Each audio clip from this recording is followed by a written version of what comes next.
오늘 말씀은 금요일까지 쭉 이어지는 스토리가 전개됩니다. 예수님께서 선천적으로 보지 못하는 사람들을 고쳐주시는 그 사건을 쭉 길게 묵상하게 되겠습니다. 길을 가다가 예수님이 날 때부터 맹인된 사람을 보았습니다.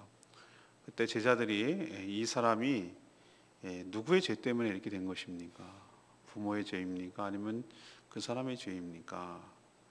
근데 예수님은 누구의 죄 때문에, 누구의 탓도 아니고 하나님이 하시는 일을 나타내고자 함이라 이렇게 말씀하셨습니다. 그리고 예수님은 때가 낮으며 또 자신이 이 세상에 있는 동안에는 세상의 빛이다 이렇게 말씀하시고 그 맹인을 불러 침을 뱉고 그것을 진흙으로 이겨서 그것을 눈에 바르고 실로암 못에 가서 씻으라 이렇게 말씀하셨습니다. 맹인은 예수님의 그 말씀대로 실로암에 가서 씻고 눈이 밝아졌습니다. 놀란 이웃이 이 모든 것들이 어떻게 된 것이냐, 당신 맞느냐라고 묻자 이 모든 일들을 일어나는 것들을 쭉 설명하는 내용이 오늘 말씀이 되겠습니다. 오늘 첫 번째로 하나님께서 우리에게 주시는 교훈은 1절에서 3절까지 말씀입니다. 우리의 고난은 하나님이 하시는 일을 나타내고자 함인 줄로 압니다. 예수님이 길을 가실 때에 날 때부터 선천적이죠. 후천적으로 무슨 병이나 사고로 보지 못하는 사람이 아니라 날 때부터 맹인인 사람, 그 사람을 보셨습니다. 이게 꼭 우리의 모습과 똑같아요. 날 때부터 죄 가운데 태어나고 날 때부터 제대로 못 보는 인간이 바로 영적으로 소경인 자가 우리인 것이죠. 제자들은 그것이 그 맹인이 이렇게 된 것이 그렇게 맹인으로 태어난 것이 자기의 죄 때문인지 아니면 부모의 죄 때문인지를 물었습니다. 이 제자들의 질문에서 당시 유대인들이 가지고 있는 생각, 사고 체계를 우리는 잘 알 수가 있습니다. 사실은 유대인들과 이 제자들만 갖고 있는 질문이 아니라 우리도 그런 생각을 할 때가 많이 있는 것이에요. 이런 것입니다. 자, 이들은 모든 결과에는 그 원인이 있다. 이유 없는, 원인 없는 결과는 없다. 이렇게 생각을 하는 것이죠. 이걸 전제로 하고 특히 안 좋은 결과는 예를 들면 장애가 있다거나 질병이 있다거나 고난이 있다거나 어려움이 있다. 이 모든 것들 이거는 죄의 결과라고 생각하는 거예요. 죄를 지은 결과로 이런 어려움을 겪고 이런 결과가 초래되었다. 이렇게 생각하는 사고방식이 꽉 들어차 있어요. 우리도 그런 생각 많이 합니다. 아니 안 믿는 사람은 그럴 수 있다고 해요. 근데 예수 그리스도를 믿는 사람도 이런 생각을 할 때가 많아요. 특히 초신자들이나 오래 믿었어도 하나님의 그 깊은 뜻을 깨닫지 못하는 거고 겉만 그냥 믿는 사람들은 상황 따라 신앙이 오르락 내리락 하는 거예요.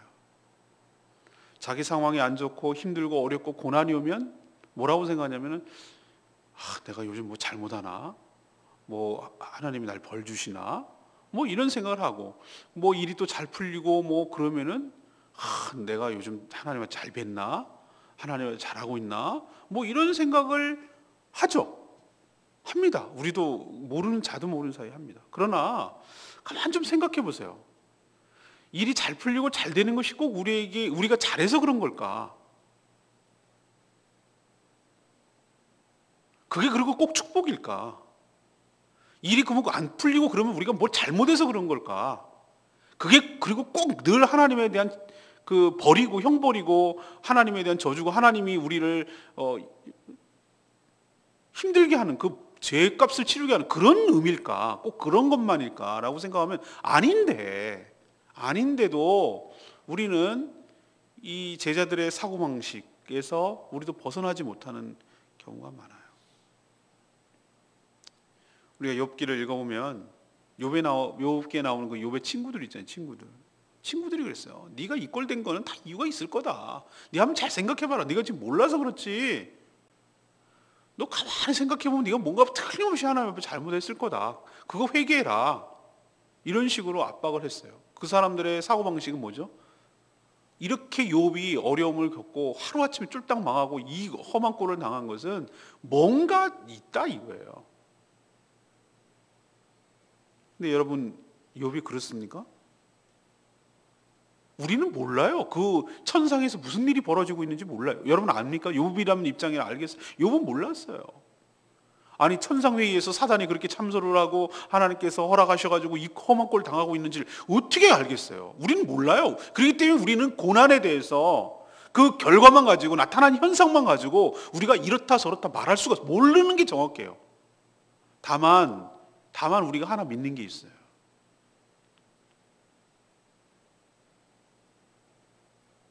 오늘 예수님이 말씀하신 것이죠. 이 모든 제자들의 생각 아니면 우리들의 생각을 뒤엎어버리는 말씀을 하세요. 이거는 부모의 죄 때문에, 부모가 잘못해서 애가 이렇게 된 것도 아니고 얘가 뱃속에서부터 뭔가 큰 죄를 져가지고 죄 가운데 태어나서 그런 것도 아니고 이 모든 일을 통해 하나님이 하시는 일을 나타내려는 것이라. 그렇게 대답하셨어요. 욥을 보세요. 그 모든 일을 다 하면서 결과적으로 제일 끝에 가면 뭡니까? 욥은 하나님을 들은 수준의 하나님에서 확실히 본 하나님으로 놀랍게 신앙이 더 깊어지는 줄로 믿습니다. 하나님을 만나요. 하나님을 만나. 막연했던 하나님, 그러나 신실하게 믿었던 그 하나님이 너무나 생생하게 다가오셔서 자신에게 말씀하시는 하나님.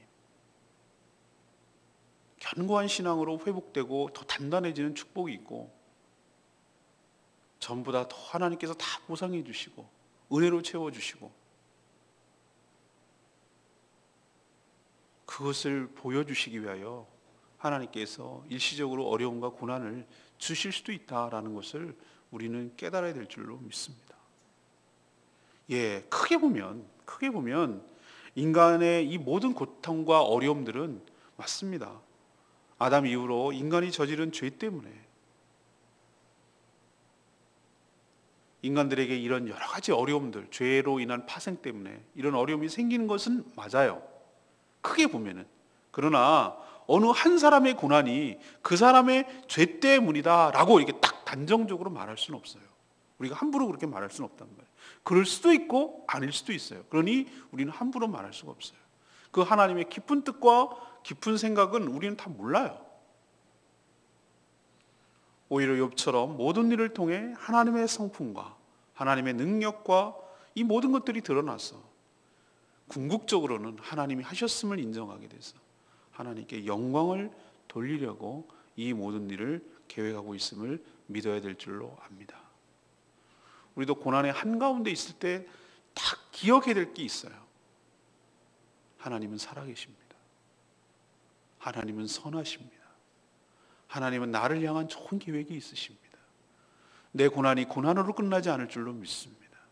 반드시 하나님께서 선한 길로 인도하시고 하나님이 영광을 돌리게 하실 줄로 믿습니다. 이것만은 믿어야 돼요. 이것만은 욥이 정말로 신앙이 좋다고 하는 이유는 딱 그거예요. 이해할 수 없어요. 내 이 억울함, 이 답답함을 누가 좀 얘기 좀 하나님께 해줬으면 좋겠다라고 얘기를 했지만 절대로 하나님 입으로 범죄하고 하나님 앞에 저주하지 않은 이유는 분명히 하나님이 살아계신 걸 알기 때문에. 아내가 저주하고 죽으라고 하나님 없다 이거예요. 그런데 그는 절대로 그렇게 하지 않았어요. 우리도 어떠한 어려움과 어떠한 상황에 처할지라도 전 그거 하나만큼은 확실해요. 하나님은 살아계시다. 그리고 하나님께서 이 모든 상황을 알고 계신다. 그리고 하나님께서 이대로 끝내실 분이 아니다. 반드시 이 모든 것이 합력하여 선을 이뤄내셔서 가장 좋은 길로 도출해내시고 하나님의 역사하심, 하나님의 능력, 하나님의 성품을 드러내셔서 우리 입술로 하나님을 찬양하고 하나님이 하셨고 과연 하나님이시다라고 모든 사람들이 고백하고 입술로 하나님께 영광을 돌리도록 하기 위해서 이 모든 과정을 통과하고 있다라고 저는 확신해요. 이게 우리의 믿음이고 신앙이에요. 오늘 이 소경 맹인을 보면서 예수님 말하셨던 거 꼭 기억했으면 좋겠어요. 누구 탓하지 말자. 누구 죄 때문도 아니야. 너 때문도 아니고 너 때문도 아니고 자꾸 누구 탓하지 말자. 이 모든 일을 통해서 우리는 잘 모르지만 하나님께서 하시고자 하는 일들을, 하시려는 일들을 나타내려 함이라. 이것을 꼭 믿을 때 우리에게도 놀라운 역사가 일어나게 될 줄로 믿습니다. 두 번째 얘기, 4절에서 7절까지 말씀. 하나님의 보냄을 받고 순종할 때 회복이 일어날 줄로 믿습니다. 예수님은 뭐라고 했어요? 지금이 때가 낮이라 그랬어요. 낮이. 이것도 다 은유예요. 밤이 되면 일할 수 없는 밤이 온다고 그랬어요. 또 자신이 낮이니까, 지금은 밤이 아니라 낮이니까 자신을 보내신 하나님의 일을 할 때라고. 우린 밤에 일 못 하잖아요. 낮에 일하잖아요. 일할 수 없는 밤이 오는데 자신이 바로 세상에 있는 동안에 자신이 세상의 빛이라고 해주셨어요. 세상에 비치면 세상의 빛을 비추는 역할을 하셔야 된다는 뜻이에요. 그러시면서 그 캄캄한 어둠 가운데 있는 그 맹인에게 빛을 보여주기 시작하십니다. 이게 놀라운, 세상의 빛이란 말이 뭔지를 깨닫게 해주시는 구체적인 시행을 지금 하고 계시잖아요. 그 말씀을 하신 이후에. 그리고 그 맹인에게 땅에 침을 뱉어서 진흙을 이깁니다. 그리고 그것으로 이렇게 눈에 이렇게 발라요. 그리고 실로암 못에 가서 씻으라고 하셨어요.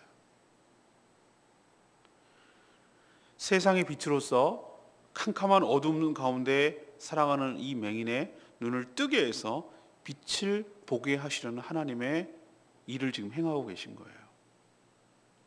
그 맹인은 실제로 실로암 못에 가서 씻고 밝은 눈으로 돌아왔더라. 이렇게 기록하고 있어요. 그런데 그 실로암 못의 뜻이, 이름의 뜻이 의미심장해요. 그것을 친절하게 설명해 놓고 있죠. 뭐라고 했습니까? 7절에 실로암은 보냄을 받았다라는 뜻이다. 왜 써놨을까요? 그게 의미가 있으니까. 왜 요한이 괜히 의미 없이 써놨겠어요? 실로암이 보냄을 받았다.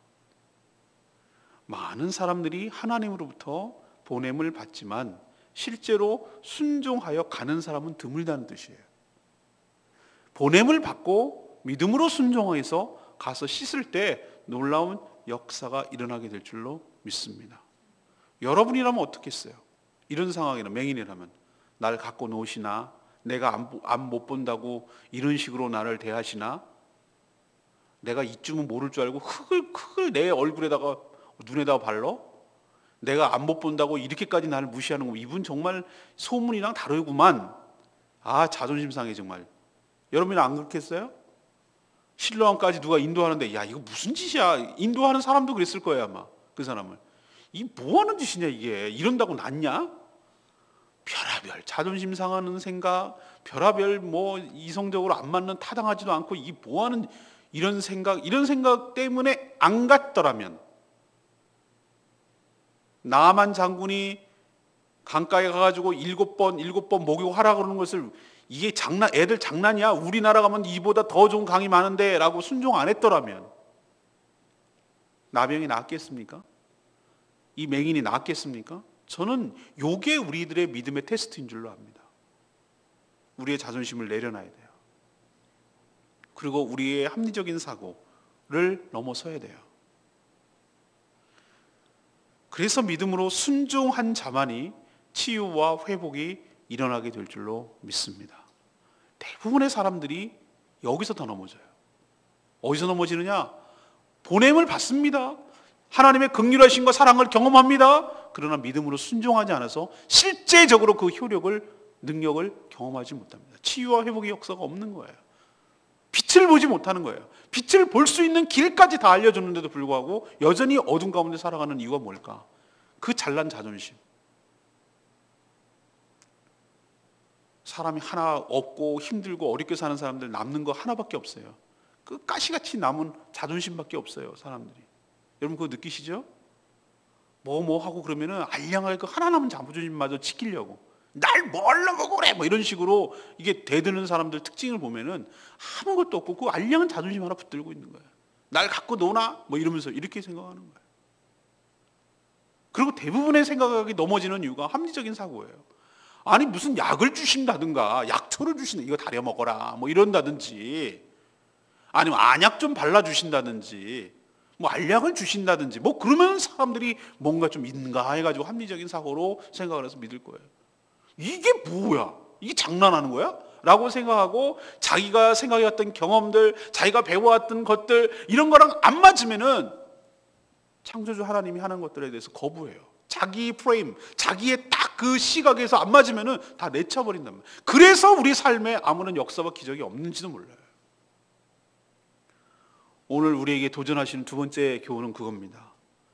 너희들 다 생각들 내려놓고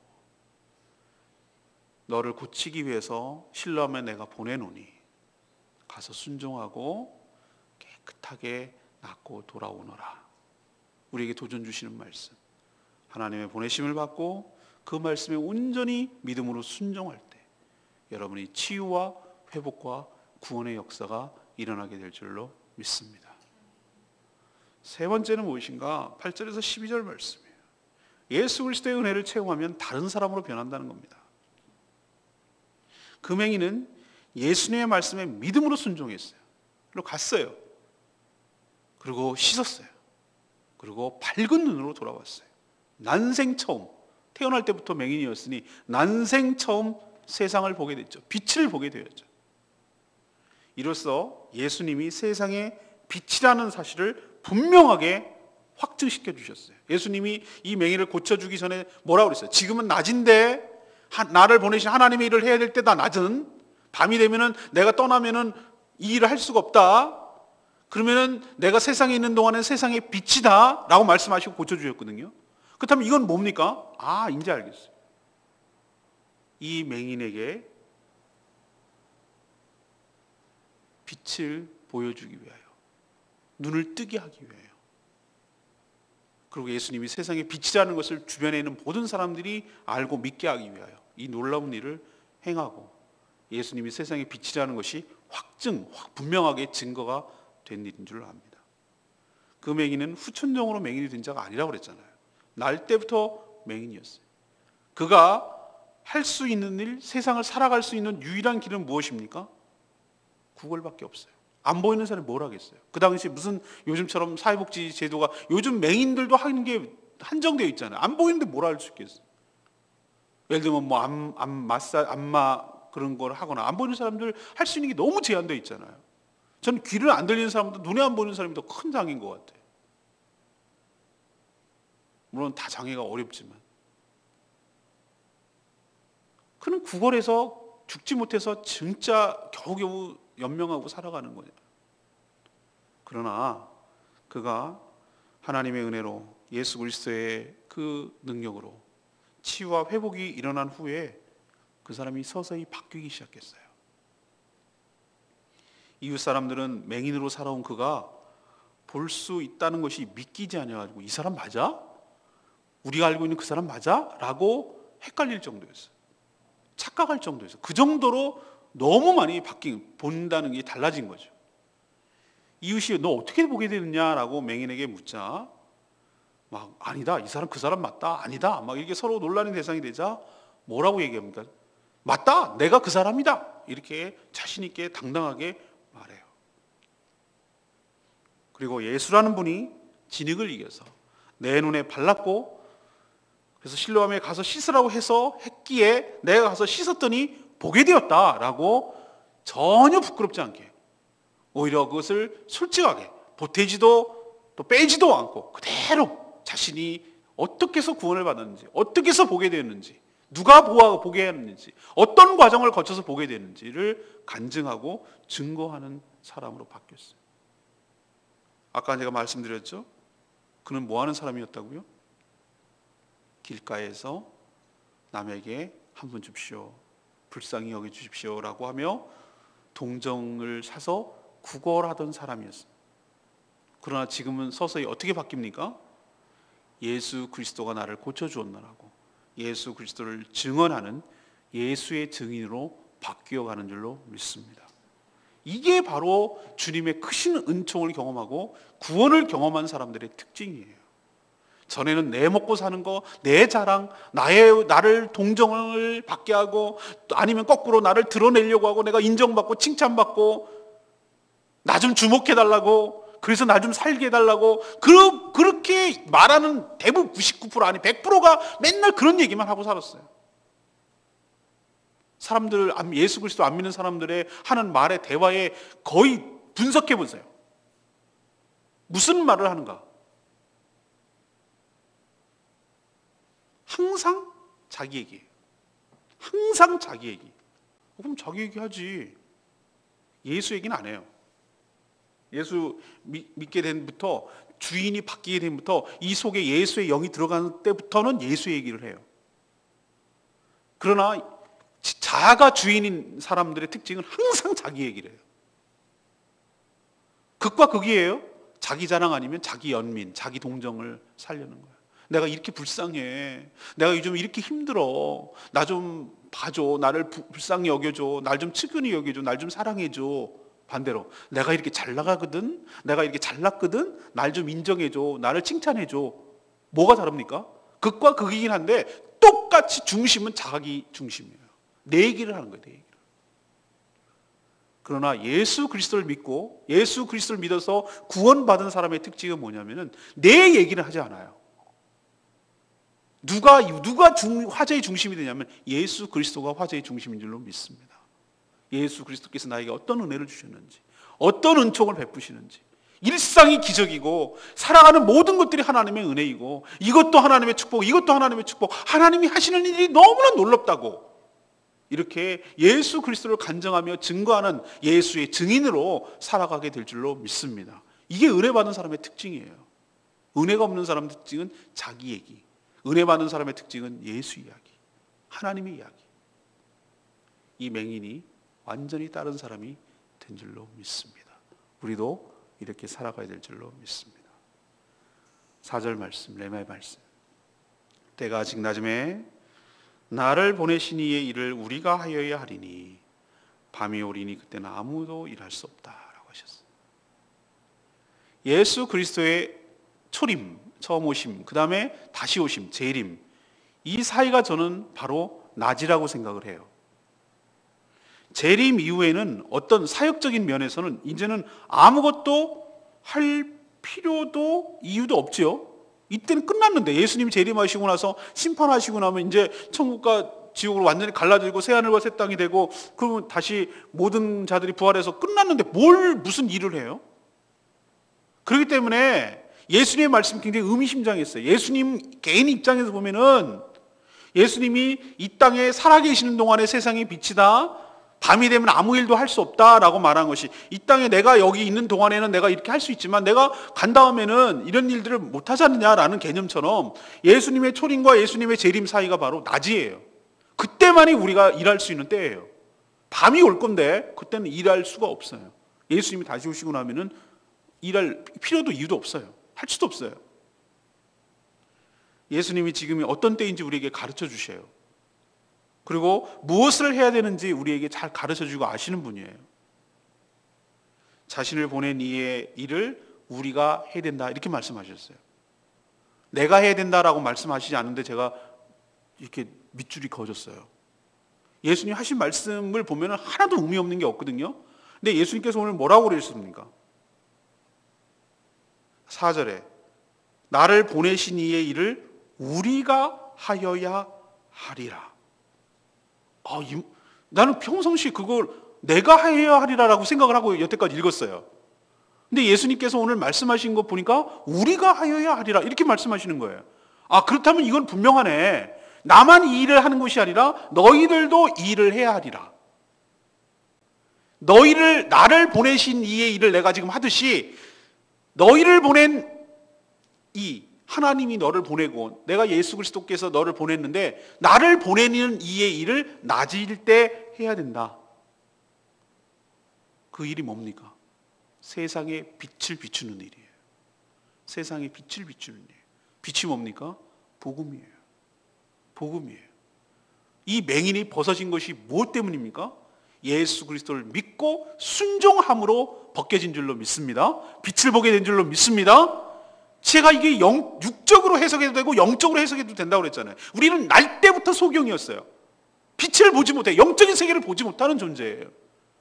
그러나 예수 그리스도의 말씀을 믿고 자존심 내려놓고 다 내려놓고 합리적 사고 내려놓고 믿음으로 순종하고 행할 때 눈이 벗겨진 것처럼, 그래서 세상의 빛을 처음으로 본 것처럼, 우리는 육신의 눈으로 본다고 해서 보는 게 아니라 영적인 세계에 대해서 깜깜한 맹인이라 이 말이에요. 우리도 똑같이. 그러나 예수 그리스도를 믿고 순종하고 따를 때 우리의 영의 눈이 활짝 열어져서 하늘의 세계, 영적인 세계, 하나님의 세계가 펼쳐 보이고 눈으로 확연하게 보이게 될 줄로 믿습니다. 맹인에서 벗어난다는 거예요. 그렇게 되기 위해서는 예수 그리스도를 전해야 되고, 예수 그리스도를 알아야 되고, 예수 그리스도를 믿어야 되고, 순종해야 되고, 그렇게 될 때 모든 세상에 살아가는 맹인같이 살아가는, 영적으로 소경으로 살아가는 모든 사람들이 눈이 벗겨지고 눈이 열려져서 보는 은총이 있게 될 줄로 믿습니다. 어둠은 오직 빛으로만 몰아낼 수 있어요. 빛이 비추어야 어둠은 물러가요. 우리도 낮을 때, 우리가 살아있을 때, 우리가 할 수 있을 때, 우리가 젊을 때, 우리가 내 발로 걸어 다닐 수 있을 때, 내가 시간 있고 내가 할 수 있을 때 주의 일을 온전히 감당하는 저와 여러분 되기를 소망합니다. 오늘 말씀 너무 귀해서 주일날 말씀을 해야 되지 않을까 싶은 생각을 지금 하고 있어요.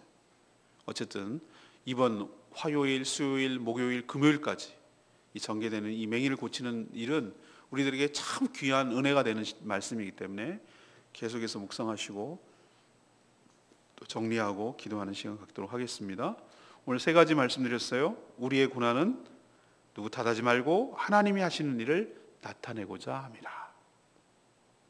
하나님이 보내심을 받고 순종할 때 회복의 역사가 일어날 줄로 믿습니다. 예수 그리스도의 은혜를 체험하면 완전히 다른 사람으로 변하게 될 줄로 믿습니다. 오늘 말씀 붙들고 우리 찬양집 302장 부르고 기도하겠습니다.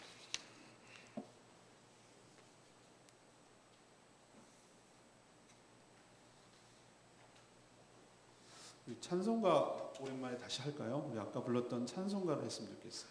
찬송가 84장, 우리 찬송가 84장 같이 부르겠습니다.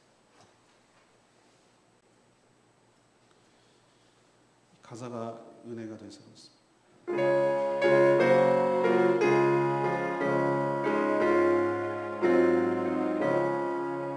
온 세상이 캄캄하여서 참 빛이 없었더니 나는 영광 나타나 온 세상 빛이었네.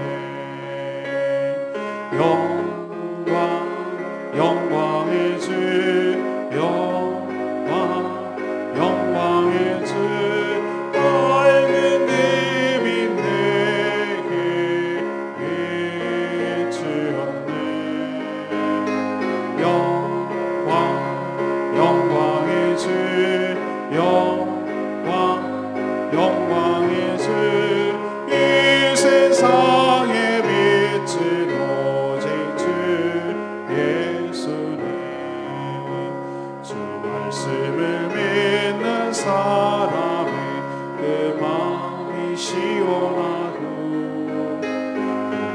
영을 준행하는 자 그 길이 환하겠네. 영광의 주, 영광의 주, 밝은 님이 내게 비추었네. 영광의 주, 영광의 주, 이 세상의 빛은 오직 주 예수님. 죄 가운데 사는 사람은 그 눈이 어두워도 죄악을 씻는 날에는 그 눈이 밝아지네.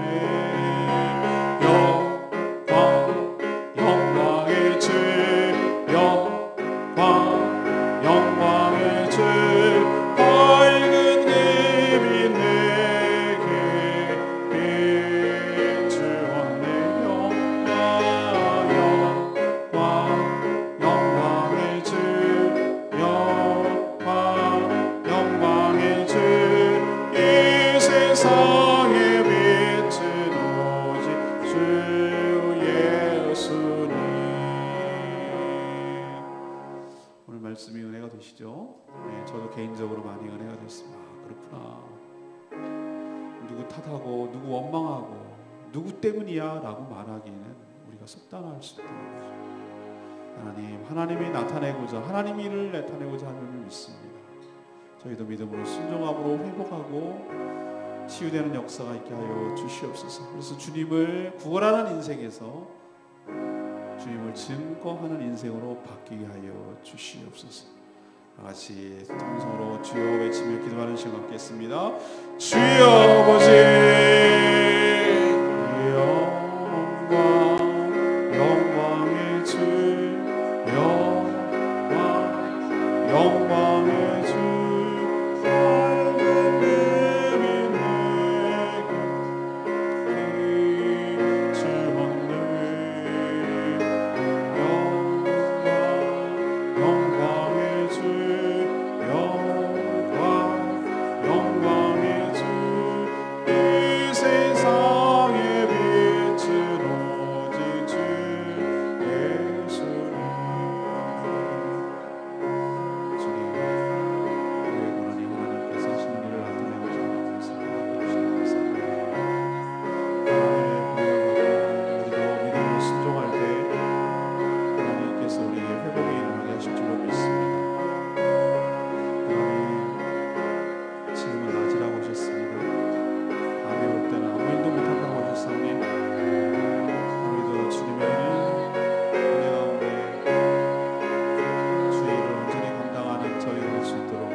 저희도 어떤 일을 볼 때 저희들의 좁은 생각 가지고 함부로 속단하지 않게 하여 주시옵소서. 죄 때문에 이 땅에 고통이 있지만 모든 고난이 죄 때문이 아님을 깨닫게 하여 주시옵소서. 그 일을 통해 하나님이 하시는 일을 드러내고자 함임을 믿습니다. 사실은 저희도 맹인들입니다. 영적으로 보지 못하는 존재였습니다. 그러나 세상의 빛으로 오신 예수 그리스도의 은총으로 보게 된 줄로 믿습니다. 자존심, 자기 생각 다 내려놓고 주님의 보내심에 믿음으로 순종함으로 큰 역사를 체험하게 하여 주시옵소서. 주님의 은혜를 경험하여 남에게 구걸하던 인생에서 주님을 증언하는 증인의 인생으로 완전히 다른 인생을 살아갈 수 있도록 복내려 주시옵소서. 오늘도 주님의 은총을 바랍니다. 주님, 저희들은 연약한 존재이고 맹인 같은 존재이오니 저희들을 이끄시고 말씀하여 주셔서 그 말씀대로 순종하며 살아갈 때 하나님의 은혜를 경험하는 복된 날 되게 하여 주시옵소서. 오늘도 간구하는 모든 기도 주님께서 들어응답하여 주실 줄 믿으며 예수 그리스도의 이름으로 축복하며 기도합니다. 아멘. 네, 오늘 하루도 승리하시기 바랍니다. 주께서 기도를 응답하여 주실 줄 믿습니다.